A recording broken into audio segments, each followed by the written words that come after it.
Good afternoon, Seattle. Welcome back to Le Frères, Heureux, a Frasier podcast. We are back with Season 5, Disc 3. Panic there for a second. Yes, Disc 3. It is Disc 3. You are joined by your wonderful hosts, Frasier and Euan. As always. I forget which order I do things in. I don't know. I could pretend like I'm just mixing it up each time, but really I just forget what I've said the previous episode. Just kind of winging the introductions every time. I hope all is well with you lovely listeners. We have, had a tumultuous few weeks, up and down with holidays and COVID and whatever else, but we're finally back in the little studio. Back together in the studio. Studio together, yeah. And by studio, I mean my little office. The spare bedroom. The spare bedroom. Yeah, it's nice. It's nice to see your face again after so long. It was a shame not being able to do it. Doing it remotely if you're not seeing each other. It's not the same. It's not. It was difficult. And I think even like if you take the technical side out of it as well, it just doesn't have that same sort of back and forth. It feels good to be back, man. It feels good to be back. And hopefully y'all will agree. Even though we've had a couple of little technical snafus with the microphones this week, hopefully we'll be back to a more normal sound as well. Yeah. Our lovely, lovely voices. Excellent. So we're on Disc 3, as I said. We're well into Season 5 now. We've got a pretty good disc coming up. Definitely better than last week, in my opinion, anyway. I think so, yeah. It's got some of the best episodes of not only the series, but the show. The single highest rated episode of the show. Really? Yeah. I didn't know that. Yeah. That's interesting, because I wouldn't have put it that high. I definitely say one of. Yeah. But probably not the best. I don't know. That was on IMDb. It said it was the highest rated. I don't know if that means highest IMDb rating. I suppose. Or just highest in general. From, I don't know, the Nielsen ratings or whatever. Yeah. Okay. Well, we'll get to that. We will. And we'll discuss it. We wanted to say a big thank you to everyone who has sent in questions to the show in the past. Most recently last week.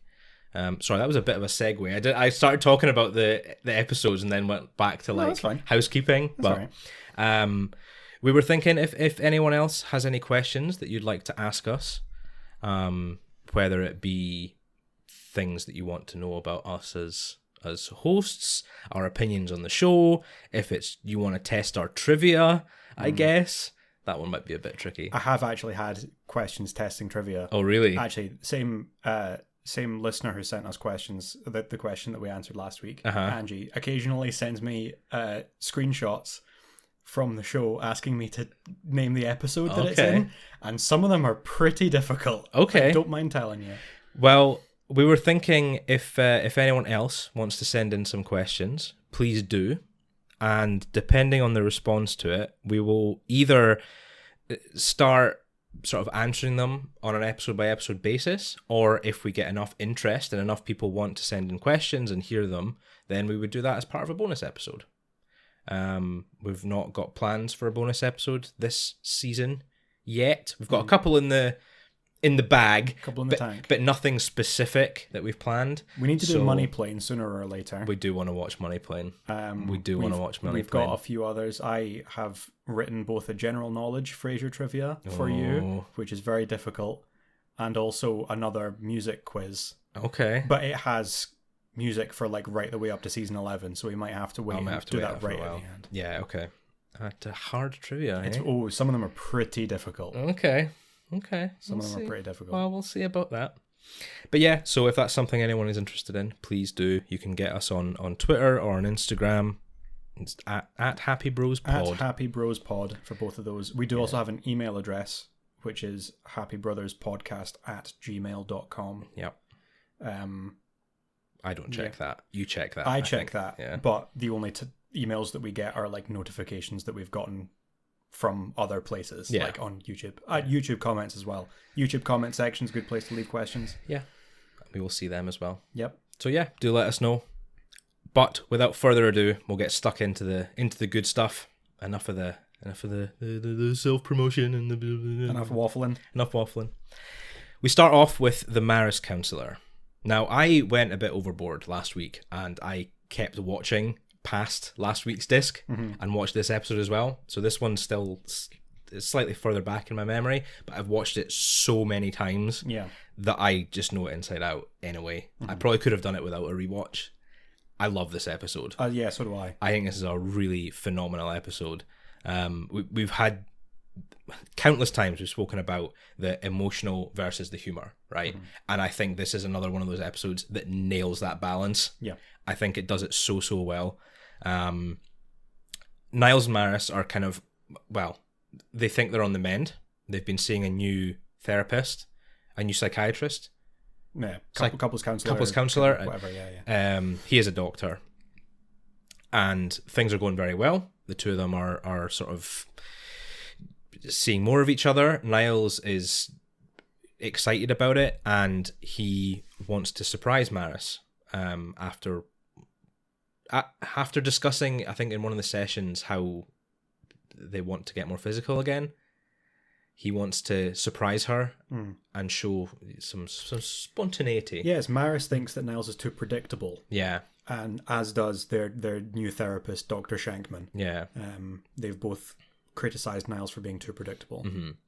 So he wants to surprise her and show up in bed. So there's this great David Hyde Pierce scene of him. It's more or less dialogueless. Him running around the bedroom, he's turning off the lights, he's getting changed into his pajamas, he's lighting the candles, he's throwing rose petals in the bed, and that is like each time he leaves the room, another man appears in the room and does kind of the same thing, similar things, getting prepared for bed. And the scene ends with the two of them turning off the lights, climbing into bed together, and then just screaming. Oh no! Which is a wonderful scene. I think it's hilarious. It's very funny. It's very well done. It's a bit depressing when you think about the content, but yeah, it's really well done. And it turns out to be Dr. Shankman, their counsellor. And this kind of sends Niles into a bit of a panic attack, I guess.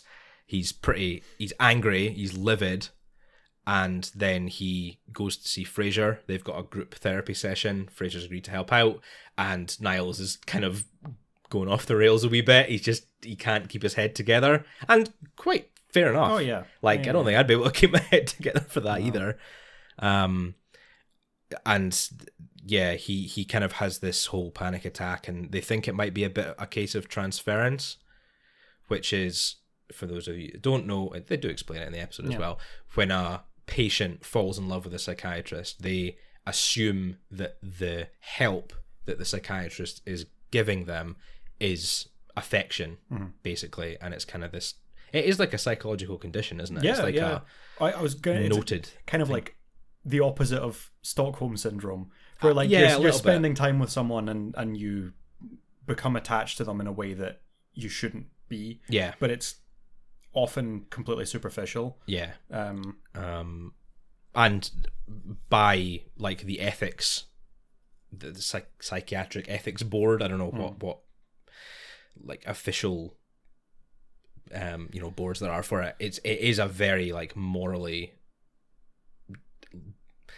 it's not looked highly upon to reciprocate those feelings, whether it's actually against the rules or not. I imagine it know. Would be maybe, yeah. Get your because there's the APA, which is the American psychological or psychiatry maybe association, one of the two, which presumably would stop you from practicing if you did something like that. And so quite rightly too. So it's a very frowned upon area, I suppose, to reciprocate those feelings, which Dr. Shankman obviously has. But Niles, in his sort of panicked state, decides to go back to Maris and try and beg her for forgiveness, thinking that it's transference, or not forgiveness, just try and win her back, just try and get through it. But before he can even get to the house, he sort of gets his head straight, decides no, she's not worth it.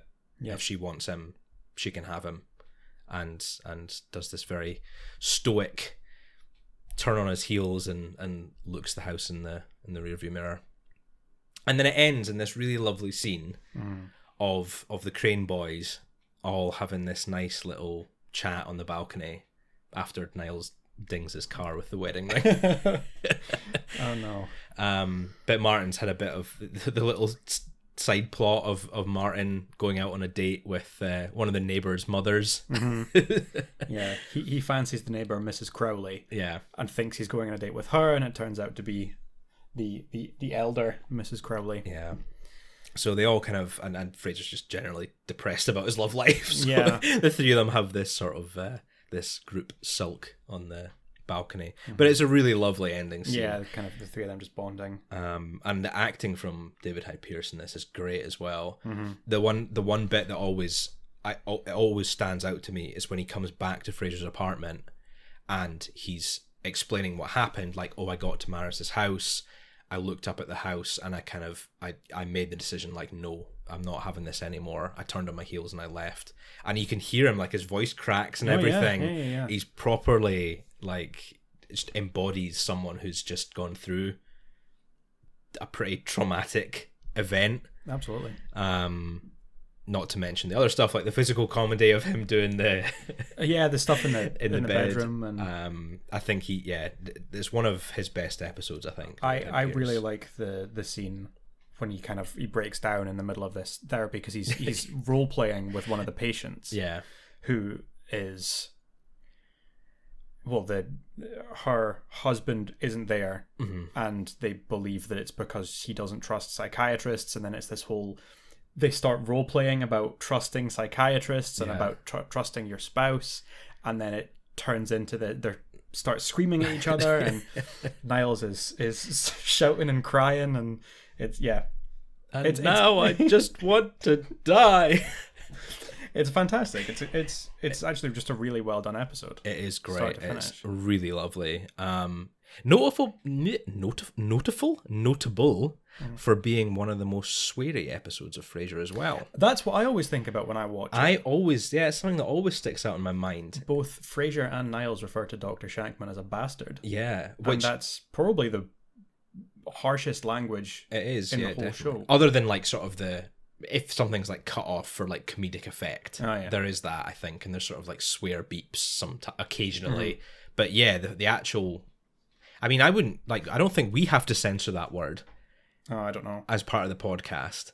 But on the TV, so if you're watching the TV version of Frasier rather than the DVD, that scene's cut out. Yeah. Those specific lines of dialogue are cut out, which that's something that sticks in my mind, because you don't see it very often. But I think it's quite powerful almost. Yeah.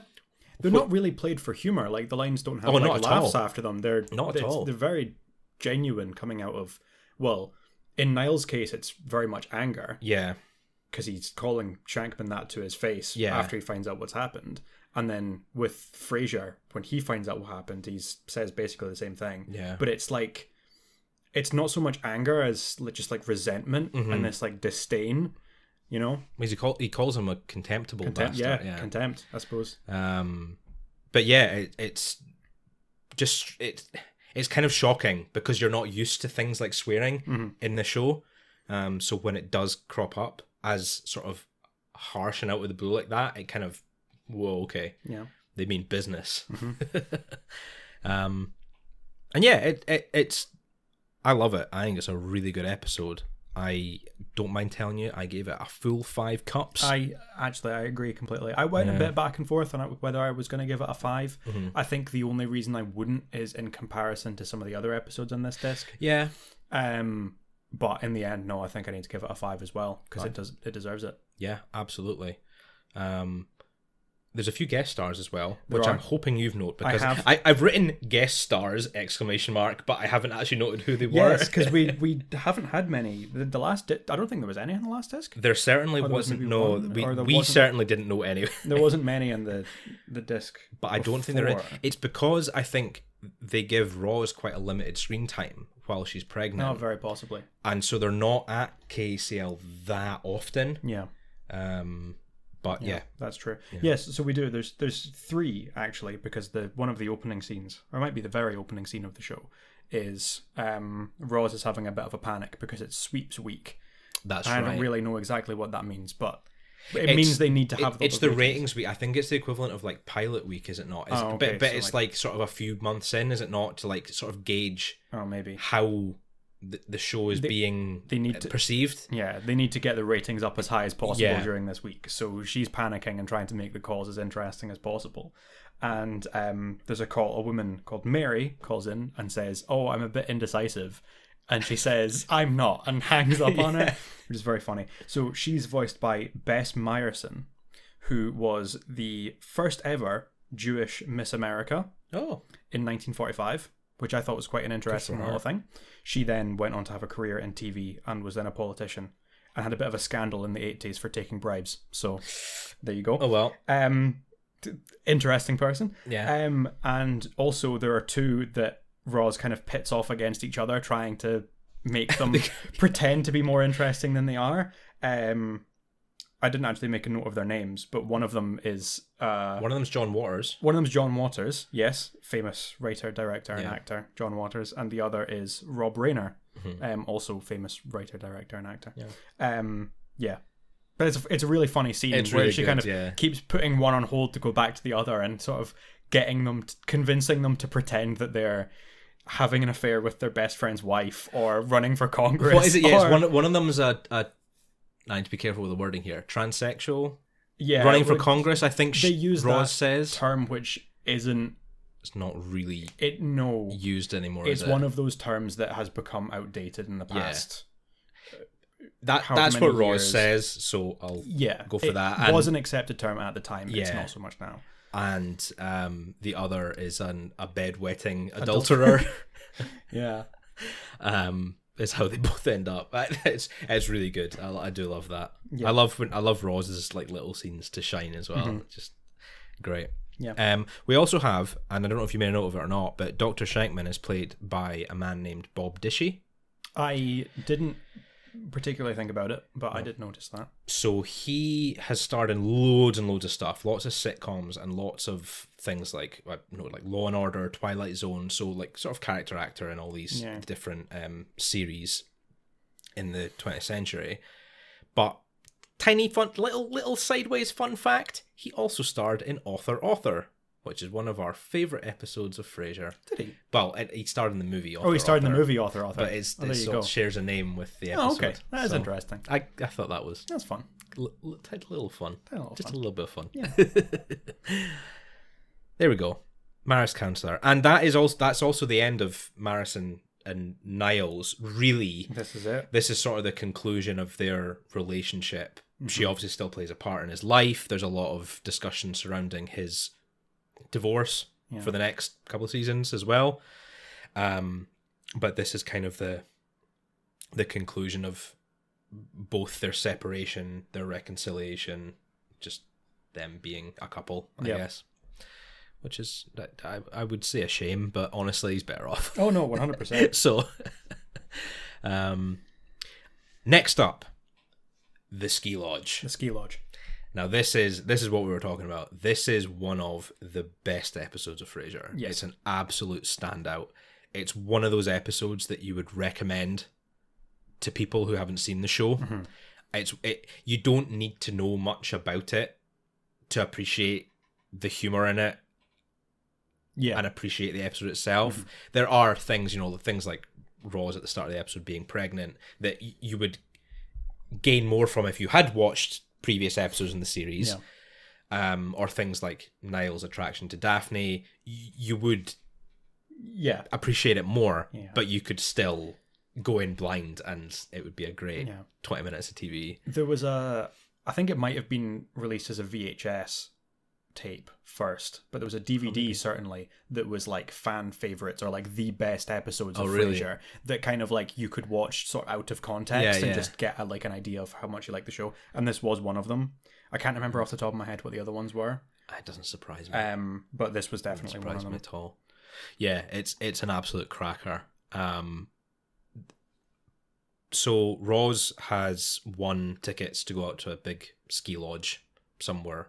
It's local, isn't it? It's like, isn't America? They do have mountains in Washington, yeah. Yeah, so she's won these tickets through one of the colleagues at work, a raffle or whatever, and Frasier basically sort of manipulates her into giving them up because she's pregnant, because she can't go on long drives, because she can't use the ski lessons. So he basically says, I'll give you a big screen TV if you give me the tickets. And that's the big screen TV from earlier in the season. It's gotten rid of. Is it, do you think? Well, presumably. I'm guessing he must have just put it in storage, and this is him has a chance to get rid of it. That's a big TV for Roz's apartment. It is. Yeah. She'll have to get rid of her cowboy book collection. True. So what then transpires is one of the farciest farces you ever did farce. Yep. Was the exact sentence I wrote down. Okay, you've got Frasier and Niles. You've got Martin, who's suffering from hearing loss. He's got a bad cold and his ears are all stuffed up. You've got Daphne, and you've got her friend Annie, who she's brought along. Gorgeous. What's the polite word for bimbo? Yeah. She is a model. I think they do say she's a swimsuit model specifically. She's an athlete as well, because she's like rugby player and skier and everything. Skis, she was in the rugby team. So she's obviously very talented and everything, but she's not the smartest tool in the shed. They do kind of make fun of her for being a bit thick. Yeah, but she's gorgeous. I mean, absolutely gorgeous. Yeah. And we've also got Guy, the French ski instructor, who amazing. I mean, so we'll do guest stars quickly. He's played by James Patrick Stewart, who more modern viewers might know him from Supernatural. Yes. That's where I know him from. That was the thing. Like, I started looking through his IMDb profile, and that was when I realized how many things he's been in. He's been in a lot of stuff. Thought like, oh, he's maybe been in other things I might have seen, but I didn't really recognize him. And I saw he was in Supernatural, and I was like, he's in full season long arc as Dick, is it not? Yeah, I can't remember his name. I can't remember the full name. But yeah, he was like a villain of one of the. He was the main villain in one of the villains. Yeah, he's very good. And Cynthia LaMontagne, who plays Annie. LaMontagne. I'm not sure. Who hasn't done much recently, but became an author. Yeah. Became a children's author. I didn't know that, which is very cool. Something I did know about her. So she was married to a TV producer whose name escapes me. There were two brothers that were both TV producers that worked together. Okay. And she was married to one of them, and the other one was married to Deborah Messing. Oh yeah. So they were sisters-in-law at some point. I think it must have been around the time this episode was being made. Wow. Was Will and Grace NBC as well? Yes. That would be funny. Maybe. Were they the same? They might have been. Is it NBC and CBS? I'm not sure. Oh yeah, CBS. I don't really know CBS, the American. I always get CBS and NBC mixed up, so maybe not. Either way, that's. They were all on Channel 4 here, so unfortunately, we don't know the American studios. Yeah. So yes, that is the cast of this amazing farce, and it's wonderfully done. It's every bit of once they get to the ski lodge, every bit of dialogue adds to this situation, this ridiculous scenario. You've got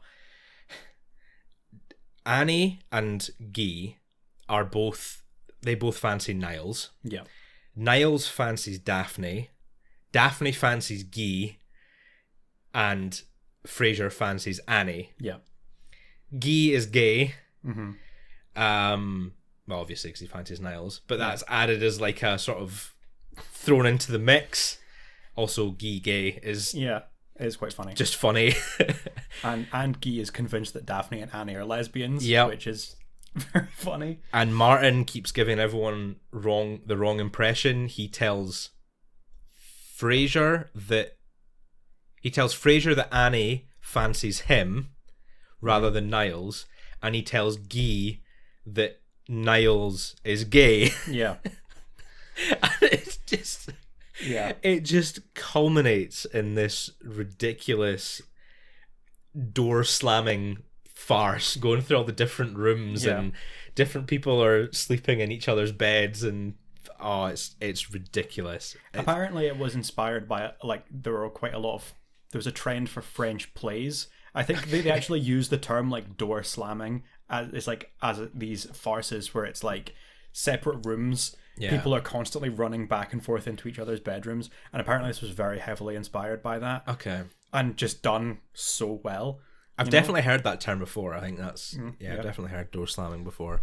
And it's amazing. It's just so funny. Some of the reactions, just the acting's great.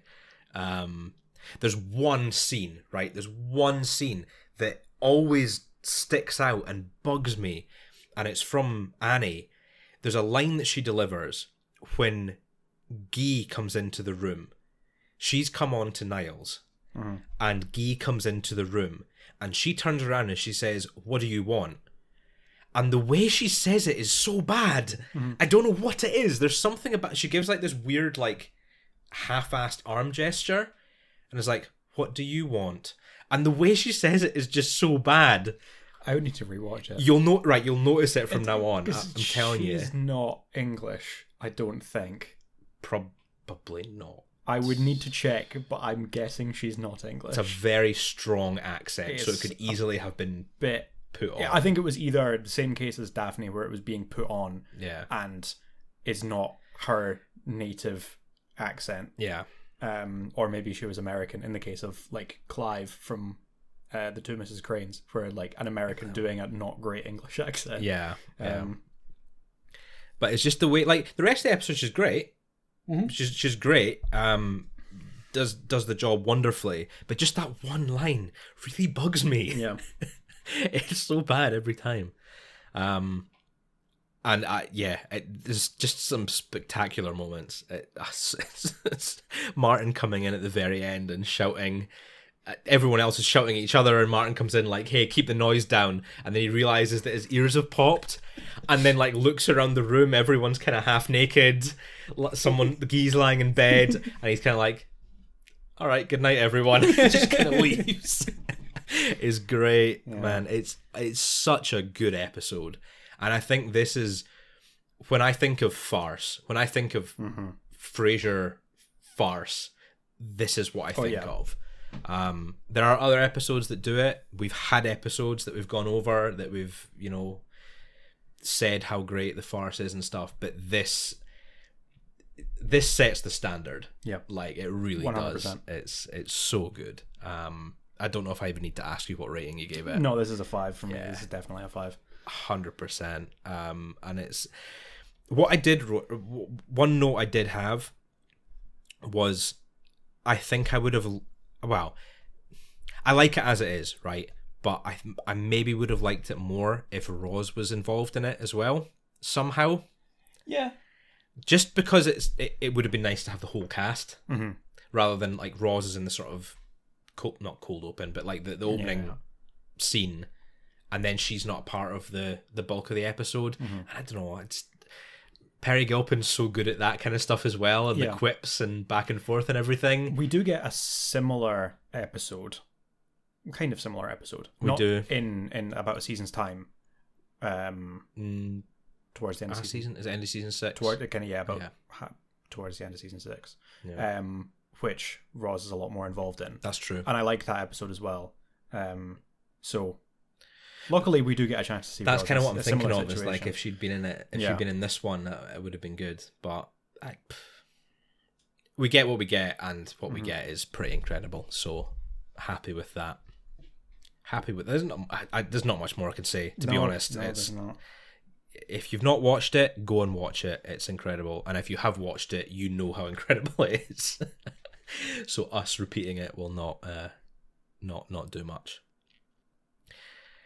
Controversial one up next. Yeah.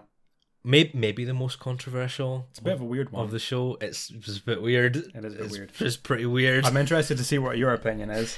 I have many. I'm gonna move my phone away so that you can't see what I've given it, because I put a note of what I gave it at the top. Oh, interesting. Okay.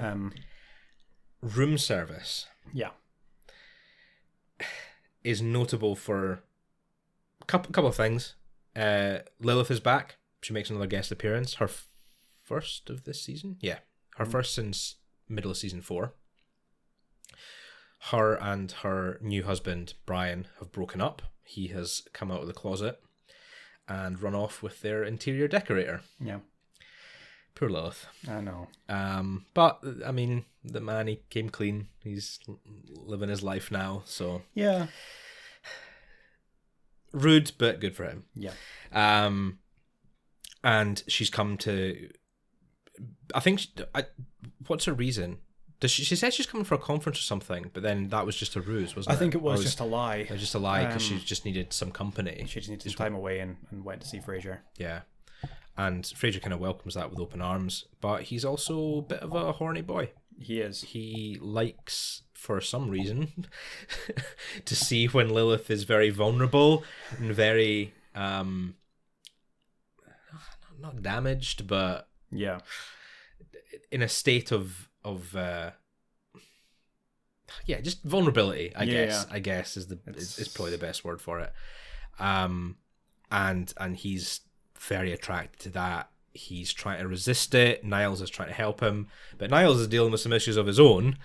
Maris's lawyers have got him staying up late at night, stressing him out, and he's developed a bout of narcolepsy. So he's fallen asleep mid-conversation, just about every scene. Yeah. He falls asleep in the fridge at one point. The jokes surrounding the narcolepsy are so funny. It's when they first introduce it, when he's on the phone with the lawyer, and he's kind of ranting about how he can't get to pick up his things from Maris's house or whatever, and he says, they won't even let me visit the koi pond, and then he falls asleep. Yeah. And then when he wakes up again, he's just in the exact same inflection. She won't even let me visit the koi pond. It's amazing. David Hyde Pierce is just falling asleep. It's just it's so fun. Just suddenly nodding off and snoring is hilarious. So Niles is on hand to kind of help out and try and assist Frasier and stop him doing something that he'll regret. Basically, the irony in that being that it is in fact Niles that ends up doing something that he regrets when he spends the night with Lilith. Yeah.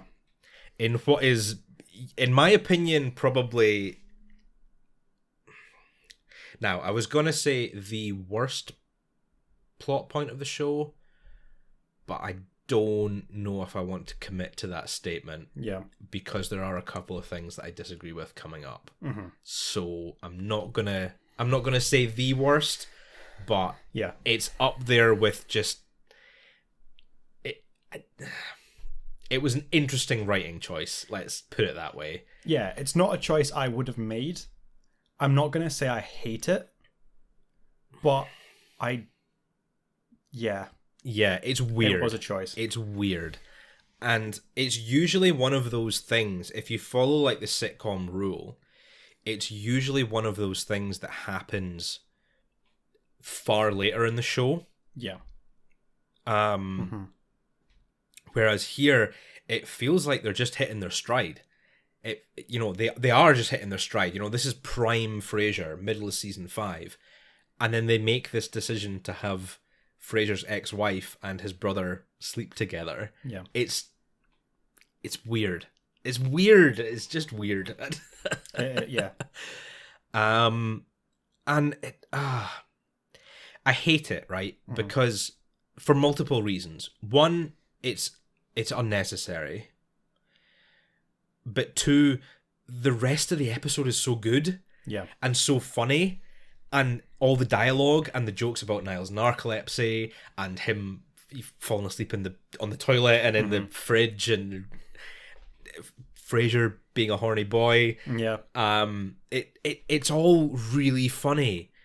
But then it's just kind of marred by this bizarre decision to have them sleep together. And I was thinking, right, you could still...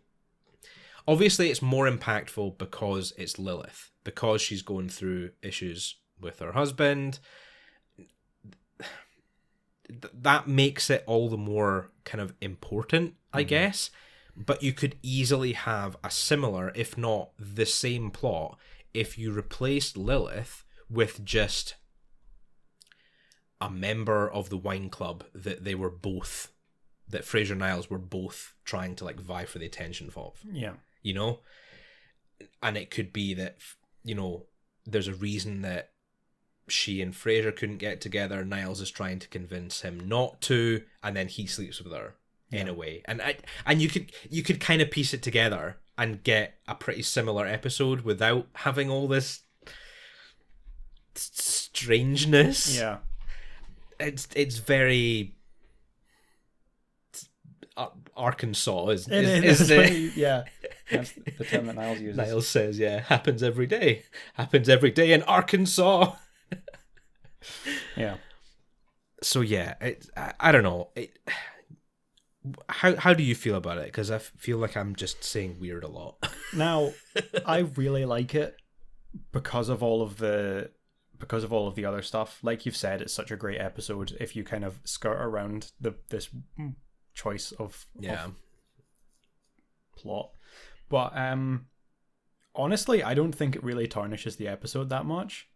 I still really like the episode. Okay. I think, so much of it's just done really well. The whole second half is in this hotel room with Frasier shows up right as Niles is about to leave and tries to sleep with Lilith, and there's a waiter who keeps coming in and out with plates of Eggs Benedict, and it's just fantastic. Honestly, overall, I love it. So I actually gave it a 5. You gave it a full 5? I gave it a 5. Wow. Because okay. I don't think that it's really a negative how strange the choice of having Niles and Lilith sleep together is. I maybe wouldn't have done it if I were the showrunner. I thought you meant you wouldn't have slept with my ex-wife, but I can't say I would do that either. Yeah, if we were comparing situations, but okay. No, if I were a showrunner on Frasier, I don't know if I would have done that. But I don't think it's that out of character. Maybe so much more for Frasier and Niles and their relationship, but it's not that out of character for like Frasier and Lilith's relationship for something like this to happen. Especially with how things kind of end with them. I haven't seen the end of Cheers. I've only watched a little bit of Cheers, but the whole thing when Lilith cheats on Frasier, as we've discussed, with the Frenchman in a biodome or whatever it is, he leaves and he almost sleeps with one of the other main characters on Cheers. Oh, really? Rebecca, the one played by Kirstie Alley. Yeah. Apparently they almost sleep together, and then Lilith shows up, and then it's this whole thing of that's when Frasier decides to go back with her instead of sleeping with someone else. And that's sort of how it's left ambiguous as to whether or not they stay together. Yeah. So I don't think it's that out of character. Brother is only one step further than like best friend who you spend basically every day with, you know? I guess. I don't know. I think they justify it. I think they justify it, by saying, like, we didn't really do anything wrong. Yeah. Lilith kind of says, like, we're both single, we're both recently separated, we're both hurting, we just needed a night of comfort with someone who feels the same way, kind of thing. Yeah. So I get it, but weird. It is still weird. It is icky. Yeah, I was not nearly as generous in my ranking as you. I gave it a 3 out of 5. Okay. I don't hate it. I hate that aspect of it. And the rest of the episode is good enough that it doesn't become a bad episode, and it doesn't become an episode that I will skip or hate on specifically, but I still it leaves a bit of a sour taste in my mouth whenever I watch the scene where they wake up together in bed. I'm like, I'm surprised you gave it a 5. I'm not gonna lie. That's quite a. I was to be fair, I was tempted not to. I was on the cusp of a 4 and a 5 because I'm like, I that almost knocked it down. If it weren't for that, definite 100% 5. Yeah. But I was teetering on the fence. You love Lilith a lot more than I do. I as do well, love Lilith. I love so... any excuse to see Lilith. Yeah. There's a Twitter account which I occasionally retweet things from. We do follow on our Le Frères Heureux Twitter account. Yeah. and it's like Frasier facts, and they just put out little tweets, and one of them is referring to this episode, and it's like Hatchy Matchy BB Newworth's legs is the Frasier fact of the day, and that just cracks me up. And I have to say, I agree. We don't like objectifying people here on this podcast, but BB Newworth legs, Hatchy Matchy, BB Newworth legs. She is just a wonderful lady, though. She seems like such a lovely person.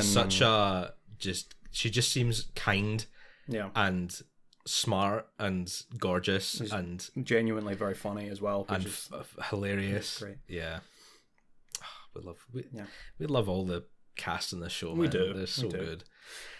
A couple of fun things about this episode before we close off. Now that we've rated it, so we do have a guest caller as well, right at the beginning. A woman called Betsy calls in, right as Roz is wanting to sneak away for a bathroom break. Oh, that's right. She's talking about like the flowing. Betsy calls in, having dreams. She's going on a cruise, and she starts having nightmares about the ship sinking or water flooding in, and she starts talking about water pouring in and describing it in detail. And Roz has to sprint away to go to the bathroom. Is Halle Berry? Oh, really? Yeah, which nice. I don't think I had realised that she was in this. I think it was quite a high profile person, even compared to some of the other very high profile people that we've had so far. I mean, when was Monsters Ball? That was her Oscar winner, wasn't it? A few years later, yeah, that was 2000, 2001 maybe. Because it was right at the turn of the century. She had like Catwoman and James Bond and Monsters Ball, and so this would have been kind of like the start of her. I mean, she was obviously well known enough that she was getting a guest spot here, but there you go. Nice. One of the more famous people.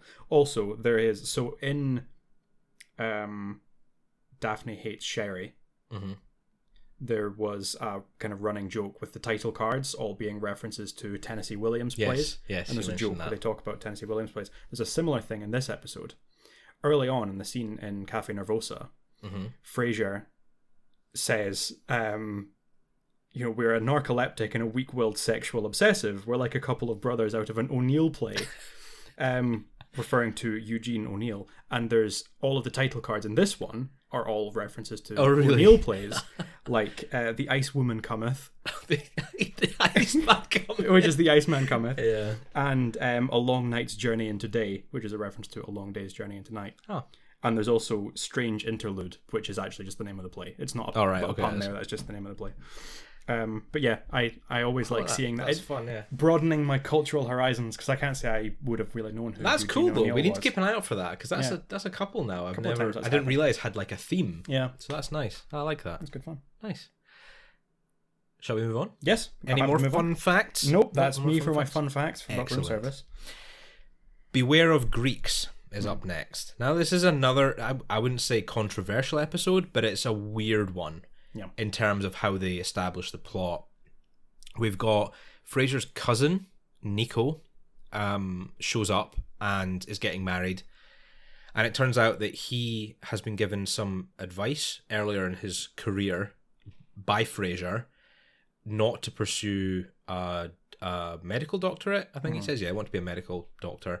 And to instead pursue his passion, which is juggling. Yep. And this has led to a rift between his mother and Frasier's family. His mother being Martin's sister-in-law. Yeah. I.e. Martin's brother's wife. Martin never had a brother. Yeah. And that's established explicitly in an episode. Now, I wrote down author. It is author. Yeah. I wasn't certain if it was author or burying a grudge. He explicitly says, I never had a brother. And I think I've seen a couple of people actually try to like retcon that sentence and how it could be interpreted differently. But to me, it's very cut and dry. It's just the writers decided they wanted to add a brother for Martin. Yeah. Because he's never mentioned again. No, he's not. I don't think. It's just in this brother, episode. Walter Crane. Yeah. And so the episode surrounds Frasier trying to trying to get an invite to the wedding, and then at the post rehearsal dinner party is the bulk of the episode. Nico's mother Zora is the one that is kind of the linchpin. No, what's the thing that is going to keep everything off balance, and everything will come crashing down because of her. Yeah, I suppose linchpin's the right. I don't know. Right It's so hot in this room. I can't think of words. It is getting pretty warm. Sorry. That's all right. Played by Patti LuPone. Yes. Who's wonderful. Very accomplished stage actor. Yeah. And previous guest caller on Frasier. Yeah, this is another one of those guests that appeared as a caller before appearing in person. I think she does a wonderful job. She's not actually Greek. No. But I think she's easily the best part of this episode. Yeah, she's fantastic. I really love Patti LuPone in this. Very like you think of a stereotypical like Greek mother, and she nails it. Yeah. Like it is a little bit stereotyped. Oh yeah, but it's very funny, and it's not anything sort of disrespectful, I wouldn't say. So yeah, basically there's a lot of tension between her and Frasier throughout the episode. He's trying to help Nico out. Nico's having a bit of a crisis because he's actually still in love with his ex, who happens to be a juggler as well, whereas his fiance is like a, I don't know, comes from money. She's very wealthy. I don't know if it's established like what her old money. Yeah. So she's kind of her. The impression it gives is she's kind of like slumming it with him. She deliberately picked him because he's not high class and wants to annoy her parents. And Nico's just not very. He just kind of settled. He just wasn't very happy. And Frasier eventually breaks his promise to Zora. He gets the invite to the wedding under the guise of agreeing never to give Nico a single bit of advice ever again in his life. He breaks that promise and gives Crystal the juggler. What's her second name? Crystal. He does say, he's like, maybe you've heard of her, Crystal whatever. I don't know. I can't remember what her name is. It's not Crystal Chandelier. No. As funny as that would be. Frasier says, I don't get out to the street theatre as often as I should these days. Yeah. But he phones her and they have this big reconciliation where they throw breadsticks at each other and do this big juggling scene in the middle of the dinner. And it's really nice. And Nico's obviously happy, but yeah, Zora chases him into the kitchen. Yeah. And it's very light on the plot. I think there's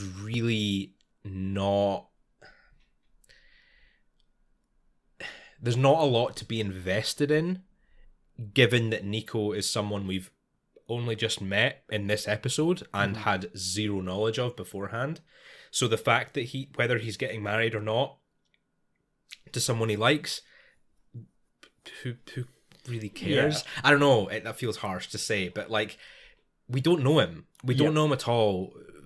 Frasier's always getting himself into these weird situations where he's giving bad advice to people. So how is this any different? The stakes aren't any higher. Yeah. If it was someone who had been in previous episodes, even 2 or 3 previous episodes, it's a lot better. I don't know, man. It's a weird. It just gives a weird. It gives a weird like interlude-y vibe. Yeah. It's like, here, take a break. Take a break from the regular Frasier and have this plain episode while we work on something better, is the kind of vibe it gets. Which is a shame, because as I say, we've got a great guest star in it, and I think she steals the show in every scene she's in. There's a couple of other redeeming factors with like Niles being chased around by one of the aunts who fancies him, or just one of the cousins, and he's like hiding in the confessional of the church. He's hiding behind the wine rack and everything. Yeah. It's that joke when he says, I was hiding in the confessional during the ceremony. Oh, by the way, Mrs. Pappas is having an affair. Martin and Daphne go on a quest to try and steal the camera. They've been caught on camera in secret talking smack about the other guests about Zora and about Aunt Zora, so they're trying to get it back, and it just, there's nothing really to be invested in, and I just don't really care much about this episode. No. It does, however, and I'll get back to it later, but it has my highlight of this disc in this episode, so remind me and I'll tell you. I don't want to spoil it so early on, but that it has my highlight of this whole disc though. One of the jokes in this episode is amazing. Even then, not enough to redeem it, I don't think. There you go. So what did you give it then? Well, I gave it a 2. You give it a 2? I gave it a 2 out of 5. That is lower than I would give it. Really? Because I'm quite fond of the episode. I don't think it's great. I don't think it quite holds up with the other ones, but I did give it a 4. A 4, really? Okay. I think it's kind of... it's another one of those that's kind of like between a 3 and a 4, but in the end I bumped it up because I do just think it's really very funny. Okay. I think lots of the dialogue is great. I really like Zora and Nikos both as Nikos is good, little side characters. I really enjoyed those aspects. You've had a very highly rated disc so far. Like, I'm looking at it, this is unfortunately the next two not quite as high. No, otherwise okay. it would be a contender for best episode. Yeah, okay. Best disc rather. Yeah, that's strange. No, what redeems it for you then? Because for me, there's like Zora is pretty much the redeeming factor, and the fact that the plot isn't complete trash. Like it's not great, but it's not good either. Yeah. So it is mostly Zora. There's a lot of jokes that Martin is making. So when Martin and Daphne get caught on camera, it's because they're making jokes about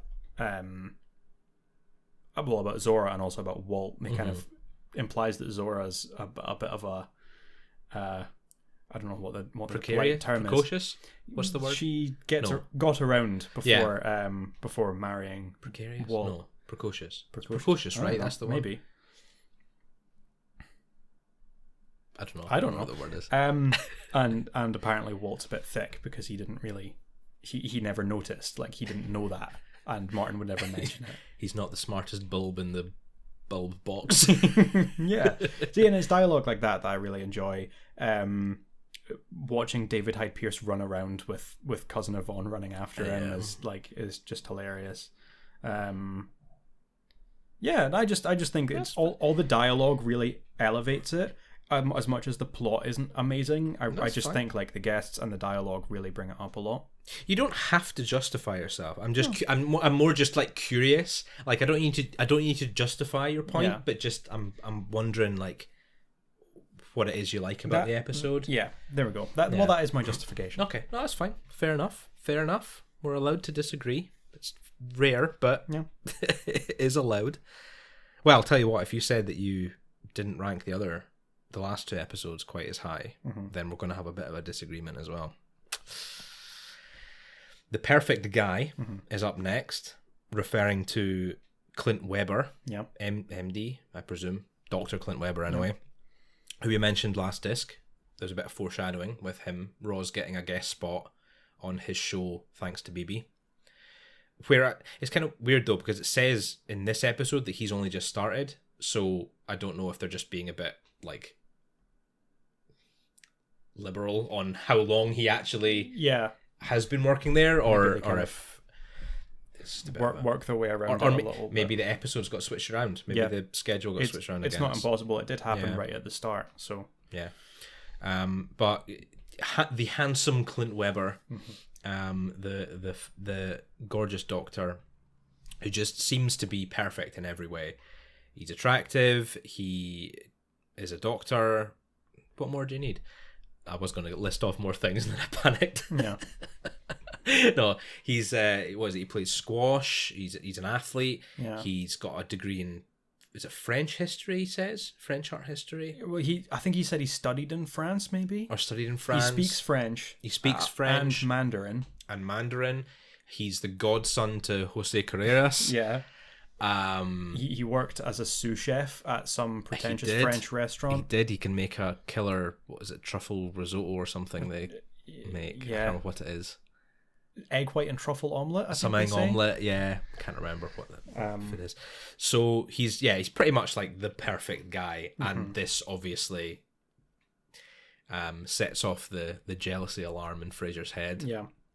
He's feeling pretty insecure, as I think he says everyone is. He does mention at one point they're going to get publicity photos or something, and he kind of says like, yeah, everyone's a bit insecure around him, and I am as well. So at least he admits it, I guess. But yeah, most of the episode is him just feeling jealous and then being in situations where they're kind of comparing.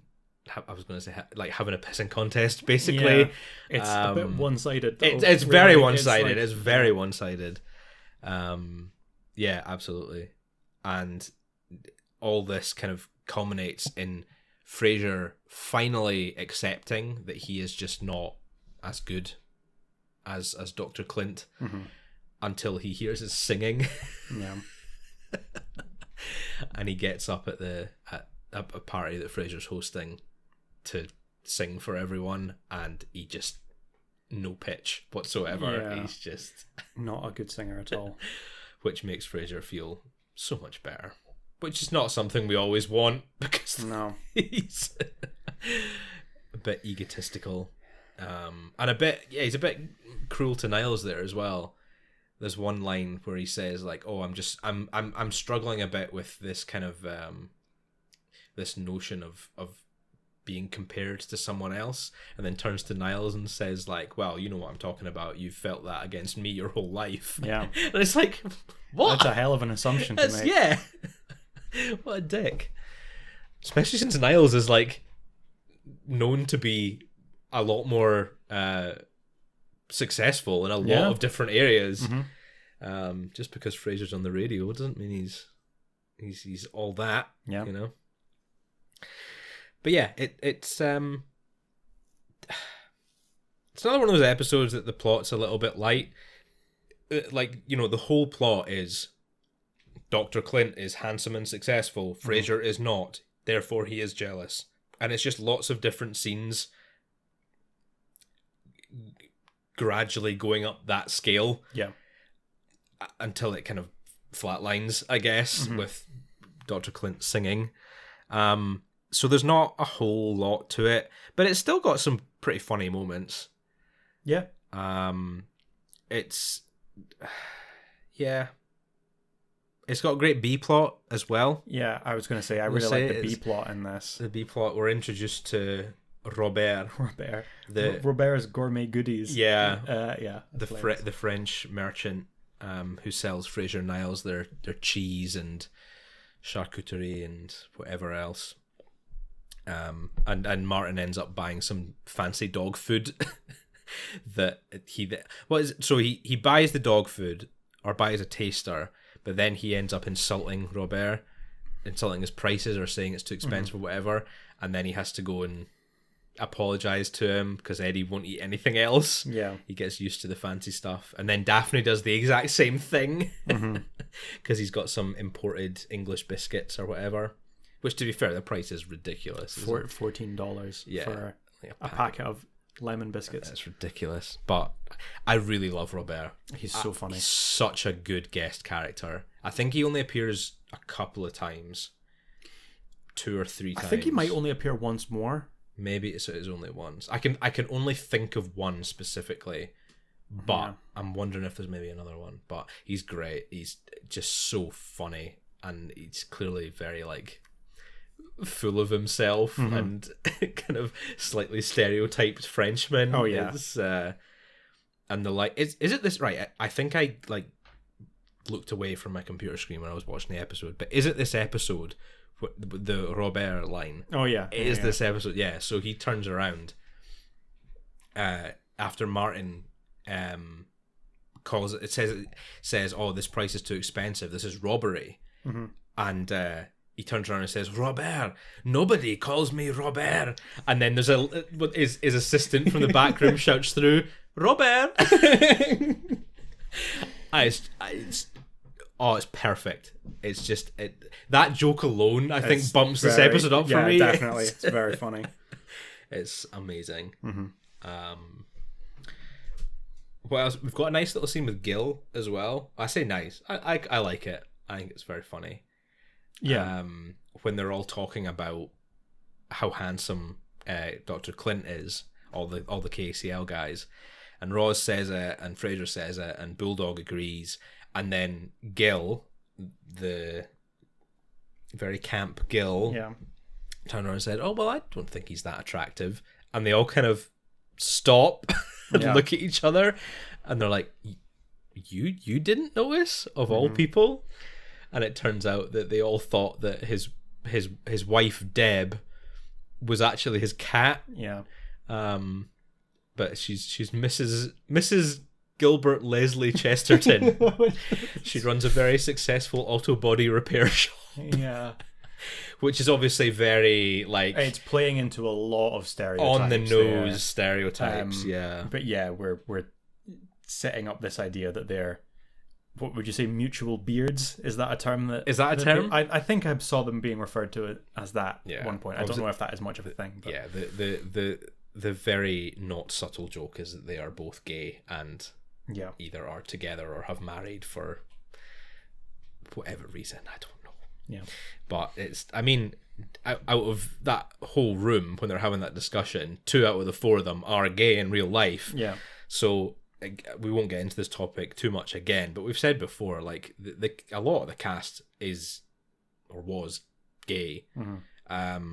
So you'd imagine jokes like that would be at least sort of cleared by them if they were so ridiculously offensive that they didn't want to say them. At least we would hope so. Yeah. So there we go. I like that scene. I think it's very funny. I just love Gil. Sorry, I feel like I've been monopolizing this. No, you're all right. This episode. How do you feel about Dr. Clint? He seems all right. Is he your perfect guy? He seems nice. Honestly, I don't know if I meet people like that. I don't often resent people if I think they're like, oh, they're so great. They think they're so great. I hate them because I'm so jealous. I don't really get that very often. And it's not that I'm like, oh, I think I'm just as great. It's like, I hope it doesn't come across as me being arrogant. Yeah. I think I'm just a lot more secure in who I am. I'm like, I can see someone and think like, oh, they're a lot better than me at a lot of different things. I don't really care. Yeah. I think what gets me, right, is people who aren't that good but think they are. Yeah. That gets me. That bothers me. If you've got someone like Dr. Clint, he clearly is everything he thinks he is. Yeah. And even then, he's pretty humble. He seems very nice. He's not very like up himself. He is very just like, oh yeah, I like, there's something wrong with you. I am a doctor. Let me help, kind of thing. Which is, you know, that's cool. Like he's not like, oh, let me do it. I am the doctor here. Yeah. Which Frasier often is, to be honest. Frasier is definitely more like that. But I think if he was trying to like wind Frasier up by claiming that he is all these things when he's not, that would bother me a lot more. Yeah. People that just, they're not, people that aren't humble or modest bug me, because it's kind of like, yeah, maybe you are good, maybe you aren't, but just tone it down, friend. You know, like, be nice to people. So yeah, he's all right. So if anything, it bothers me more seeing. I mean, it is mostly Frasier. I think he seems to be, as much as he says everyone else is insecure, he seems to be the only one that's really freaked out about it until right at the very end when Daphne says that she's quite taken with him. She wants to ask out Dr. Clint. That's when Niles jumps on the trying to humiliate Clint bandwagon. And succeeds. So, yeah. Dr. Clint. Yeah, overall. So I give a 3. I also give it a 3. Because I think it's quite middly. It's not bad, but it's also not amazing. It has good bits and bad bits and just falls into the middle. Yeah, I've kind of said, like, I think the whole plot revolves around this perfect guy who's kind of mid. Yeah. Like, he's all right. I don't think he's played fantastic. Yeah. I don't think the acting especially compared to like the previous episode where you've got Patti LuPone as Zora, like that's an amazing guest star. Yep. Whereas here the guest star is just not quite as memorable. Yep. Even take 2 episodes back, the ski lodge. No, 3. Yeah, the ski lodge. Yeah. You've got Guy and Annie, and I can't remember the actress already. James Patrick Stewart. I wrote them down, right? But, yeah, like they're fantastic and they're standout. Whereas here, you're kind of like, I think maybe it would have been really cool if they had gotten like a very famous guest star, someone like Brad Pitt, to be the handsome doctor, to be this like really handsome doctor and just like super charismatic, and they had steered a little bit, made him a little bit less humble and a little more arrogant, so he was seen as a little bit more of a villain. There's actually a similar episode of Scrubs. I think it's early in Scrubs.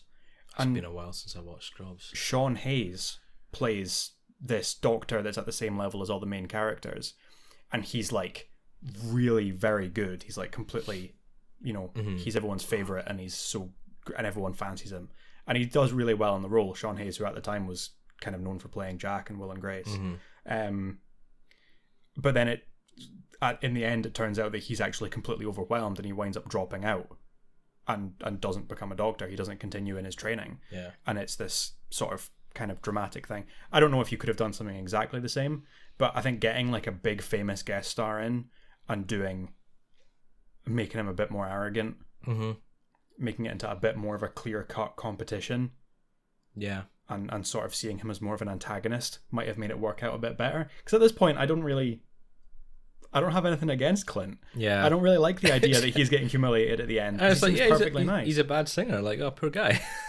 I'm a terrible singer. I'm not going to make fun of someone for being a bad singer. When was ER? Could you get George Clooney or something? Could have gotten George Clooney, actually. That would have been around the same. ER would have been going for a few years, because that was 92 or 93, I think it started. Was it? Okay. So,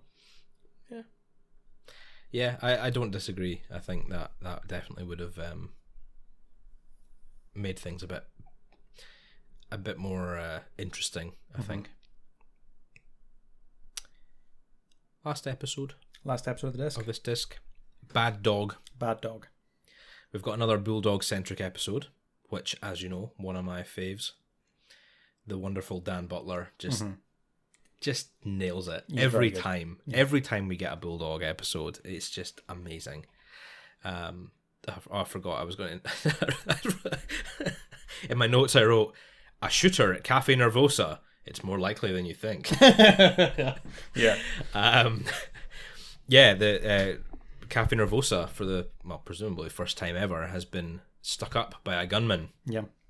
And with Bulldog, Frasier and Roz all waiting in the queue, Bulldog ostensibly saves the day and disarms the gunman and saves everyone and saves Roz, pushes her out of the way dramatically. But Frasier has actually seen the real deal. He caught a glimpse of the real Bulldog, and what he did was hold Roz in front of him, spill his coffee on the gunman, causing the gunman to run off. And he's getting all this attention, all this love from the public, it's around the same time as the CBs, the award nominations, and he's got the nomination for, like, is it Man of the Year they call it? So, like official recognition as well, I guess, because of his bravery that day, and it is just eating up Frasier inside. And I think that kind of ties in a wee bit to what I was saying before. These kind of people annoy me, right? The people who are just blatantly dishonest, but take all of like the benefits of being dishonest, and building themselves up to be something they're not. I don't like dishonesty. Yeah, it just winds me up. So I do sympathize with Frasier's situation in this episode a lot more than the previous episode. I think I would be the exact same. But ultimately, after Bulldog refuses, even after Coach Nooch and his mother come on to try and guilt trip him into admitting the truth, it's the wonderful Martin who sees things others don't that saves the day. Well, I guess saves Frasier's ass. Yeah. saves Frasier from banging on about it for another week by pretending that there's another gunman at the awards ceremony, and everyone, when Bulldog ducks behind his own mother, everyone sees what a fraud he really is. I wouldn't hide behind my own mother. That's pretty awful, but it's pretty on brand for Bulldog as well. What he deserves from his mother, because I really loved that she just properly goes for it. Yeah. With her handbags, properly starts smacking him. Yeah. Yeah. It's great. Good old Bernice Briscoe. Yeah. She's wonderful, actually. I love her. She's only in like 30 seconds of the whole episode, and the credit sequence as well, I guess. Yeah. But she's great. And I love this episode, okay? I think it's a really fun episode. And it's not just because it's Bulldog, but it's just a bit more unique. Yeah. Like having a gunman try and rob Nervosa. Like, okay, a plot like that isn't very common in like the UK, but in America it's not uncommon to have like armed robbery. So having the plot about it doesn't feel like so outlandish, but it's still like unique. Yeah. I was going to say kind of fun. I mean, it's a fun plot. It's not a fun scenario. Yeah. for anyone. But and the fact that it's Bulldog as well, it's so on brand for him to hide behind a pregnant woman and then his mother, but try and take the credit for it. Yeah. It's great. And Dan Butler, he's just hilarious. Some great lines in it as well. What is it? I have no sense of decency. That way my other senses are enhanced. Yeah. Yeah. He's brilliant. And I think it kind of, I made a note as well, it kind of has some interesting parallels to like how some people are these days as well. Just this kind of this dishonesty, for their own means, you know, this praise and glorification that this very specific subset of people strive for, and they all get found out in the end, by their own doing. You know, it doesn't take exposure from someone else, or you know, if we're comparing like these days, like leaked memos, leaked videos, or whatever. It doesn't take that to expose them. They do it. They do it to themselves, because they're at the end of the day they're frauds. Yeah, and that's what Bulldog is in this episode. He's a fraud. And yeah, it's not worth it. Just be honest, guys. Yeah, honesty is the best policy, as they say. And to be honest, if there is a gunman and you throw yourself in front of him and disarm him, you're gonna get the praise you deserve. Yeah. If that's a situation you wind up in. But if you don't be dishonest about it. There's nothing wrong with just running away. Yeah, a lot of the time, don't be a hero. Yeah, I mean, that's kind of my stance. Like if Cafe Norvosa gets robbed, I mean, okay, small independent business, maybe it's not quite the same, but like people talk about big businesses getting hit by robbery and like, oh, it's so terrible, and it's like, well, who's really suffering? Everything in the shop. If you rob a Walmart, everything's going to be insured. Yeah. So the shop isn't losing anything. The only people losing money are these big insurance companies who are all scamming everyone else out of money anyway. Yeah. So it's not worth it. And you put yourself in the way of like an armed robbery. Yeah. You're more at risk of doing damage to yourself or to someone else. Yeah. As well. It's only stuff. Yeah. It's only stuff. You only got one life. You got many Walmart brand foot creams. Yeah. Exactly. Don't risk yourself for a Walmart brand foot cream. On the other hand, lifetime supply of muffins. He does get a lifetime supply of muffins. So, you know. Maybe that's why he didn't come clean. Because he was afraid of losing the muffins. Wanted those muffins, man. I love a muffin. I love a muffin, but Roz also bakes some cookies, and they look like some delicious homemade cookies. And it's a lot. It's a lot. It's like of a cookies. big like basket. That would last you. That would last you. I prefer a cookie to a muffin. Not gonna lie. I think I'd maybe prefer a muffin, I'll be honest. We've got like 15 minutes to fill. Let's talk about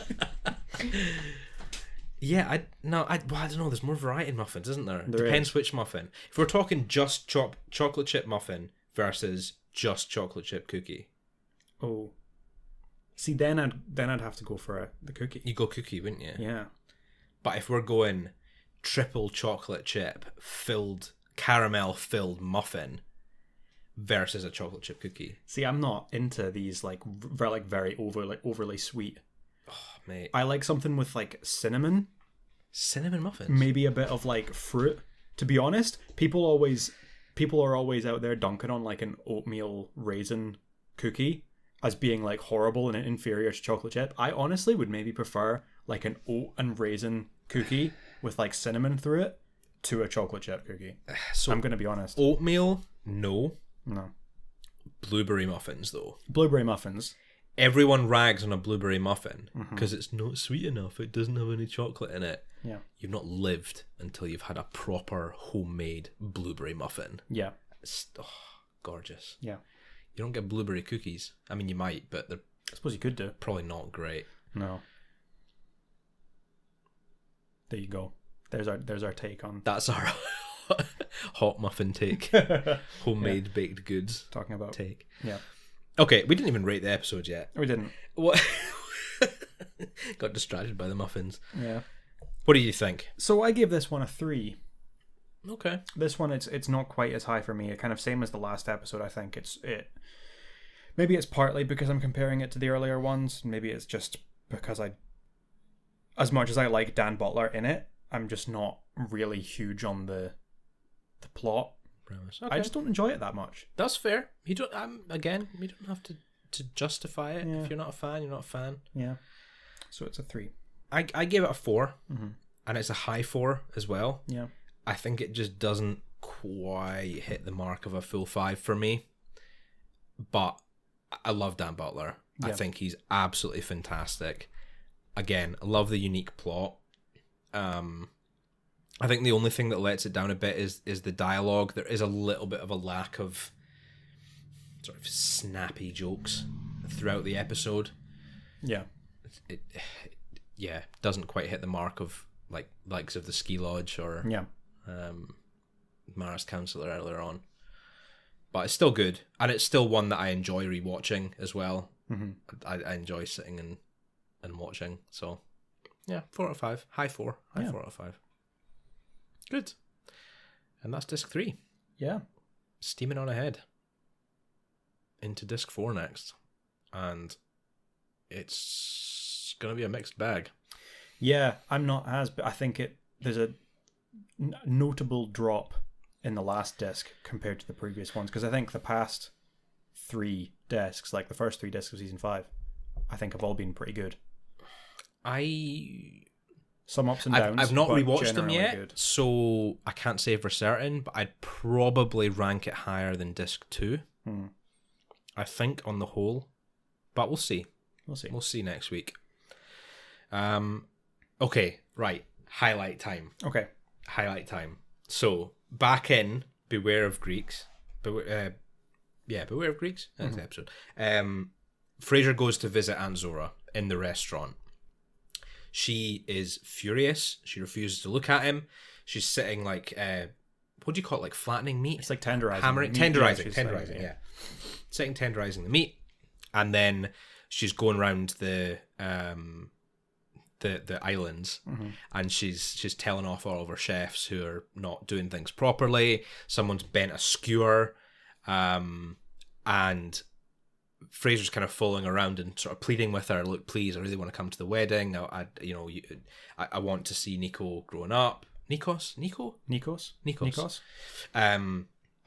And then when they get back to where they started, Frasier says, "Oh, this is something I've always wanted to do. Take a trip around the Greek islands," and one of the sous chefs bursts out laughing, and Zora turns around and slaps him.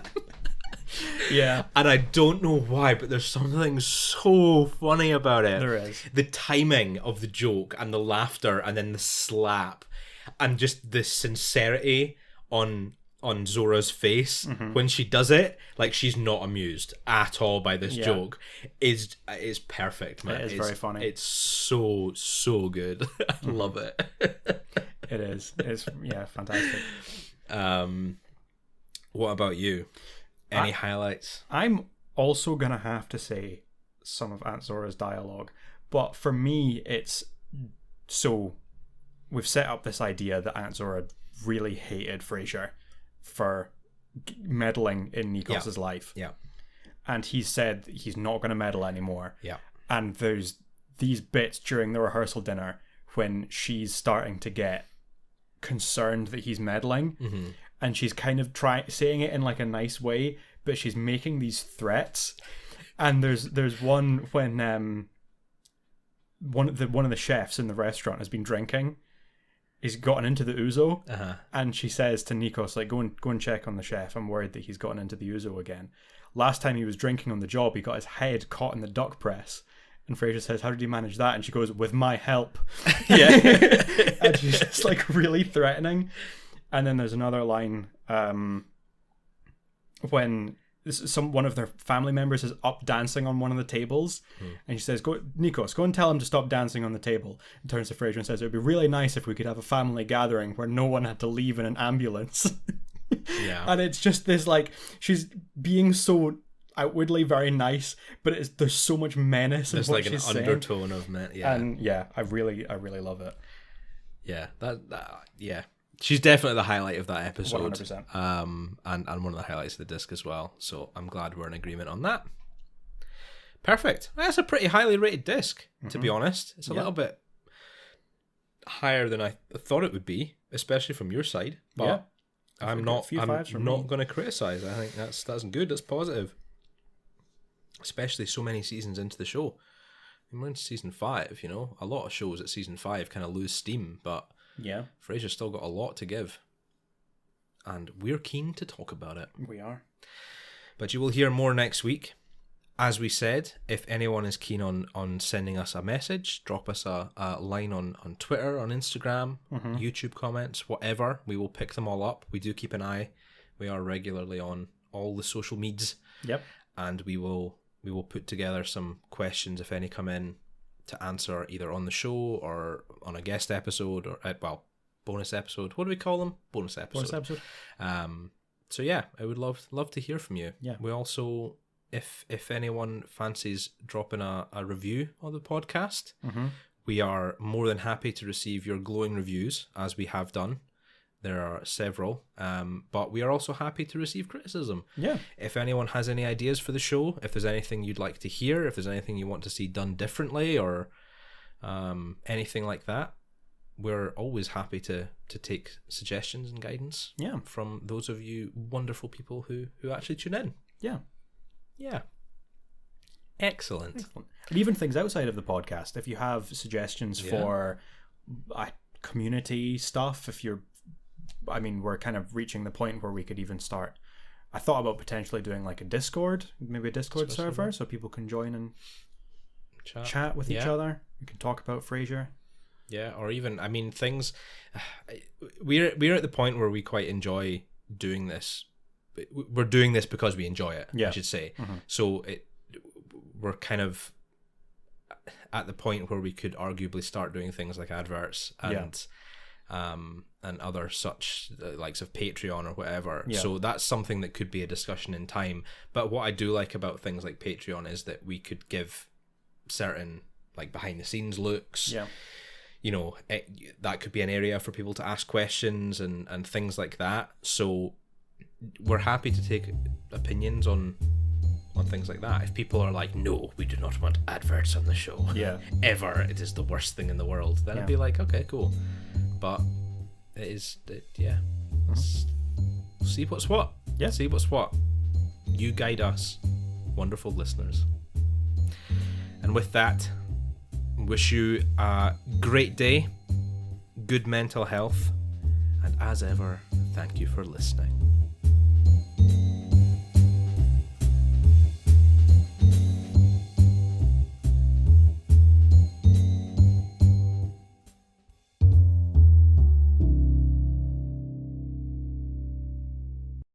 This has been a Happy Brothers podcast. Make sure to follow us on Twitter and Instagram at HappyBrosPod. All opinions are our own, and as always, special thanks to Leah O'Donnell for the show's artwork.